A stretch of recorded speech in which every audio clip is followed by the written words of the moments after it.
అత్తమ్మ కూతురో పెద్దంగా ఎత్తు పెసయ్య మందిరో. Stop it. ఏం జరుగుతోంది ఇంట్లో?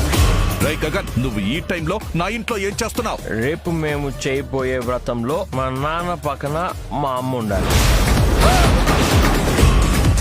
నాన్న ఓకే కదా? మేఘ సందేశం మీ జీ తెలుగులో. తులసి కోట సంగతి మీరు చూసుకోండి, తులసి సంగతి నేను చూసుకుంటాను. తులసి, నీ వ్రతం ఇక ఖతం. దీపం మార్పుతావా?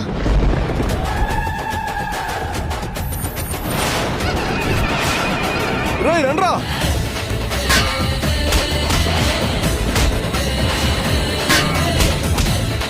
లక్ష్మీ నివాసం మీ జీ తెలుగులో.